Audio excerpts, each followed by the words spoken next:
Welcome back to TPS. Every NFL team has made a handful of moves that either doomed or improved their franchise forever. Some teams have obviously made more mistakes than others, and some clubs just seem to hit home runs way more often than not. But when it comes to the greatest stretch run of any franchise history, it comes down to that one big move that changed it all. Let's take a look at the best decisions in the history of every NFL franchise. At TPS, we post videos every single day, so don't forget to click the subscribe button to subscribe. Then click the notification bell to be notified when we post a new video. And a big shout out to Brotherly Love Productions for suggesting this video list. Arizona Cardinals drafting Larry Fitzgerald. The Cardinals drafted Fitzgerald with the number 3 pick in the 2004 draft. All he's done is produce 11 Pro Bowl seasons while leading Arizona to a Super Bowl 43 berth, plus a 2015 NFC Championship game appearance. Fitzgerald would have likely won Super Bowl MVP if the Cardinals held off the Pittsburgh Steelers. Fitzgerald sits second all-time in receiving yards, and he's a lock for the Hall of Fame. If not for Fitzgerald, the Cardinals would have remained a bottom feeder in the NFC throughout the entirety of the 21st century. Atlanta Falcons replacing Michael Vick with Matt Ryan. The dual-threat QB was drafted first overall by the Falcons in 2001. Vick dazzled as an elite rushing quarterback, leading Atlanta to the postseason in 2002 and 4, and reaching the NFC title game in the latter year. The Falcons cut ties with him and drafted Matt Ryan as their new franchise QB with the number 3 pick in 2008. Ryan has led Atlanta to the playoffs 6 times, including 2 NFC Championship appearances plus a trip to Super Bowl 51. He also won the MVP award in the 2016 season. Needless to say, Vick was forgotten about in short time. Baltimore Ravens drafting Ray Lewis. After relocating from Cleveland, the Ravens drafted Miami linebacker Ray Lewis with the 26th pick overall in 1996. 13 Pro Bowls, 7 first-team All-Pro selections, 2 Defensive Player of the Year awards, and 2 Super Bowl championship rings later, we'd say they made the right call. Oh, and Lewis was inducted into the Pro Football Hall of Fame in 2018.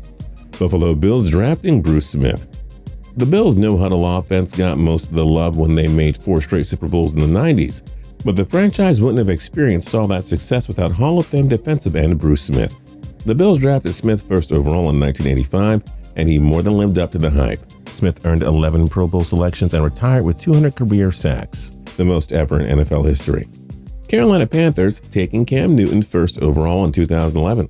The Panthers had the first overall pick in 2011, and they took a risk by taking dual-threat QB Cam Newton over can't-miss pass rushing prospect Von Miller. The risk has paid off immensely. Newton has led Carolina to its greatest stretch run in franchise history. They won the NFC South Division 3 straight years from 2013 to 15, plus a wild card spot in 2017. Newton won the MVP award in 2015 after leading Carolina to 15 wins plus a Super Bowl appearance. Carolina's championship window was open for the long run thanks to Newton. Cincinnati Bengals drafting Anthony MUNOZ. The long-struggling Bengals needed a franchise star to build around. They found one after taking USC offensive tackle Anthony MUNOZ with the number 3 pick in 1980, who would lead this team to their greatest run in franchise history during the 80s.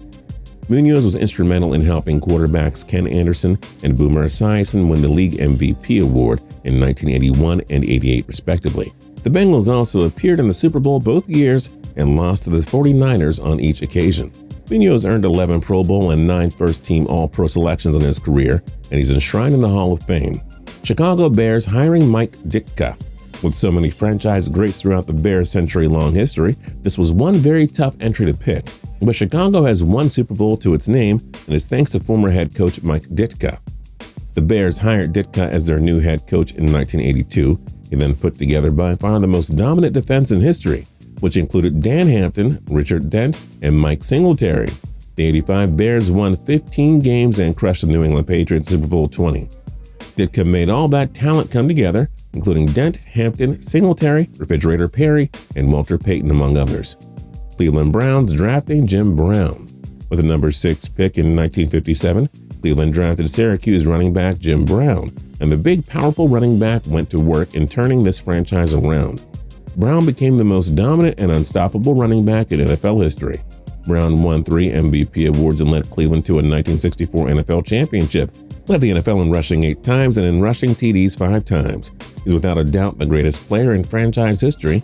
Who knows how bad they would have been without this guy in the pre-Super Bowl era.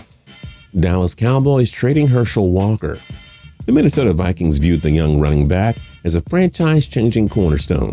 On October 12, 1989, the Cowboys sent Walker to the Vikings in exchange for a large bundle of players and draft picks.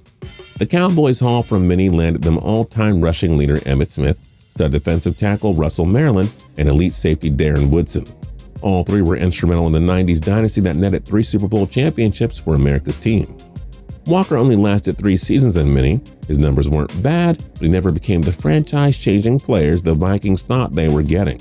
Denver Broncos trading for John Elway. The Baltimore Colts drafted John Elway with the number 3 pick in 1983, but he refused to play for them and demanded a trade. The Colts sent Elway to the Denver Broncos in exchange for offensive lineman Chris Hinton, QB Mark Herman, and a 1984 first-round pick. Elway only became one of the most prolific quarterbacks of the 80s and 90s. He led Denver to 5 Super Bowl appearances in his career. After falling short 3 times, Elway led Denver to consecutive championships in the 97 and 98 seasons, retiring as a 2-time Super Bowl winner. Elway joined the Broncos front office after his playing career and built a Super Bowl 50 winner, further adding to his legacy in Denver. Detroit Lions trading for Bobby Layne. After a brief stint with the Chicago Bears, quarterback Bobby Layne was traded to the New York Bulldogs, but they gave up on him after 1 season and sent Layne to the Detroit Lions in 1950. Well, Layne made both the Bears and Bulldogs pay for their mistakes. He led Detroit to NFL championships in 52, 53, and 57. This elite passer earned 6 Super Bowl selections and led the NFL in passing yards twice. Green Bay Packers, the Ice Bowl sneak. The Green Bay Packers hosted the Dallas Cowboys in the 1967 NFL Championship game. Their winner would face the AFL Championship Oakland Raiders in Super Bowl II. This game is commonly referred to as the Ice Bowl. The game time temperature was negative 15 degrees Fahrenheit. Players had problems starting their cars and had to find last-minute commutes to Lambeau Field. Green Bay drove down to the Dallas 1-yard line, trailing 17-14. 16 seconds left. Bart Starr went over to Vince Lombardi and asked what they should do. Lombardi told him to run the ball so that they could end the game and get out of the freezing conditions. Starr obliged. Starr begins the count. Takes the snap. He's got the quarterback. And with that, the Packers took down the Cowboys to clinch their 3rd straight NFL championship and their 5th in the last 7 years. The Packers would defeat the Raiders to win their 2nd straight Super Bowl. Some say if they didn't win the Ice Bowl, that Super Bowl trophy might not be named after Lombardi. He trusted his gut. Starr finished the job, and the Packers put a cherry on top of their 60s dynasty. Houston Texans drafting J.J. Watt. Entering the 2011 draft, the Texans had never made the playoffs. They drafted Wisconsin defensive end J.J. Watt with the number 12 pick, and the franchise turned around immediately. Houston would win the AFC South in each of the next 2 years, advancing to the divisional round both times. Watt also helped the Texans reach the playoffs in 2015, 16, and 18. He won 3 Defensive Player of the Year awards over a 4-year span in 2012, 14, and 15. Indianapolis Colts taking Peyton Manning first overall in 1998. The Colts held the first selection in 1998. They had to choose between Peyton Manning and Ryan Leaf, 2 can't-miss quarterback prospects. Manning told the Colts to take him or else he'd kick their butts. They obliged, and it turned out to be the right decision. Manning turned the Colts into an AFC juggernaut, leading them to the playoffs 11 times in his 13 years there. He won 4 MVP awards as a Colt and guided the team to a Super Bowl 41 championship, plus another big game appearance 3 years later. Manning retired as the all-time leader in passing yards and passing touchdowns, the vast majority of those coming with the Colts. Yep, we say he turned out just fine, while Leaf went down as perhaps the greatest draft bust of all time. Jacksonville Jaguars trading for Mark Brunell. After spending 2 seasons as a backup for the Green Bay Packers, Mark Brunell was traded to the expansion Jacksonville Jaguars franchise in 1995.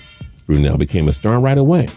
In 1996, Brunell and the Jaguars shocked John Elway's Denver Broncos in the divisional round before falling to the New England Patriots in the AFC title game.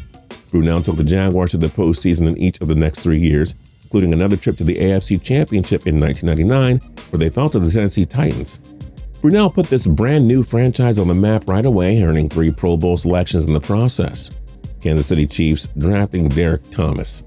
Troy Aikman and Barry Sanders were taken 1st overall and 3rd overall in the 1989 draft, respectively. The Kansas City Chiefs found their own future Hall of Famer in Derrick Thomas, taking the Alabama linebacker 4th overall. Thomas embarked on a magnificent career that saw him get named to 9 Pro Bowls while earning a trio of first-team All-Pro selections. Not only that, but Thomas had helped the struggling Chiefs reemerge as a juggernaut in the 90s.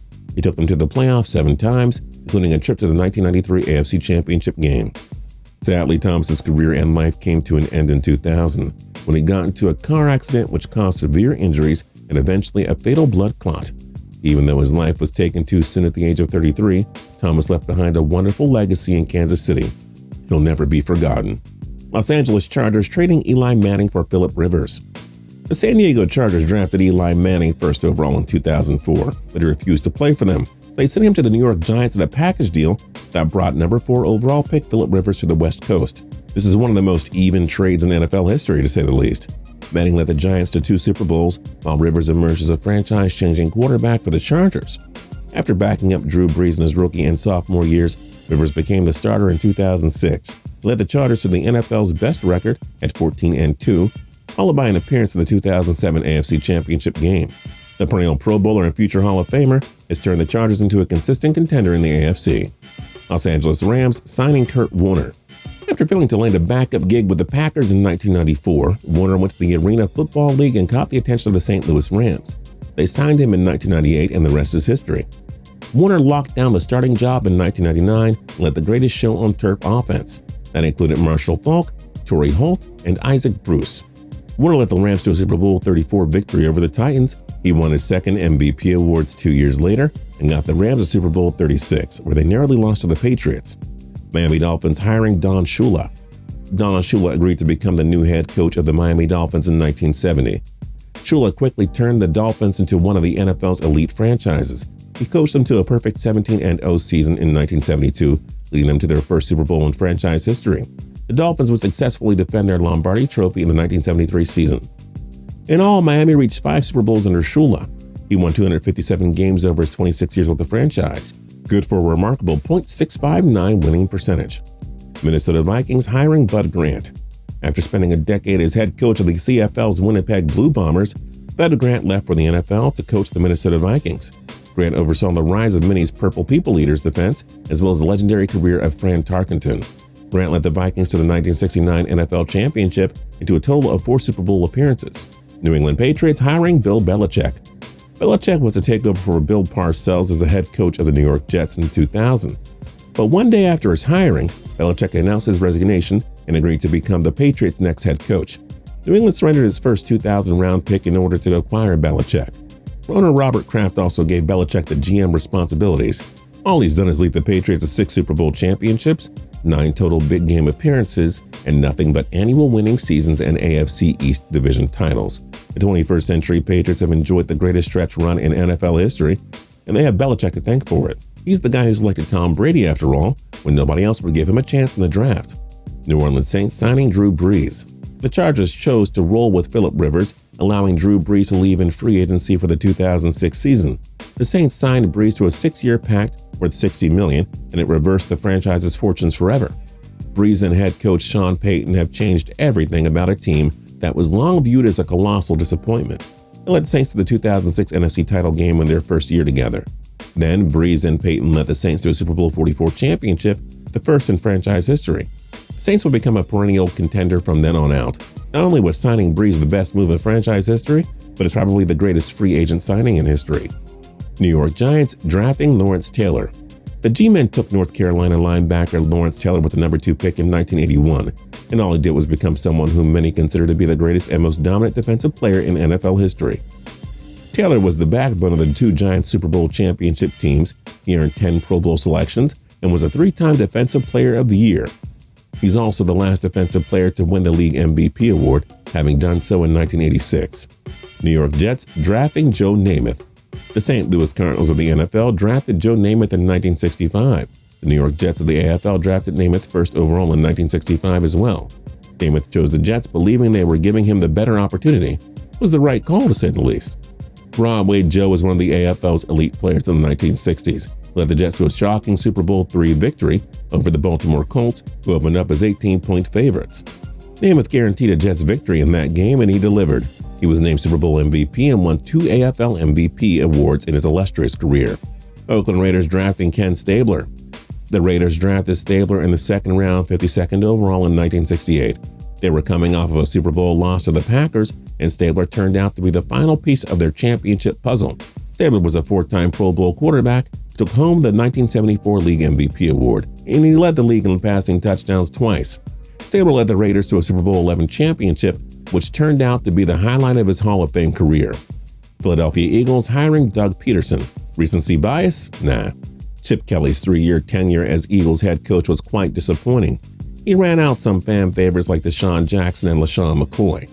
The Nick Foles for Sam Bradford trade was terrible, so Kelly was let go before the conclusion of the 2015 season. So the Eagles hired Doug Peterson as their head coach, which led to plenty of backlash from the public.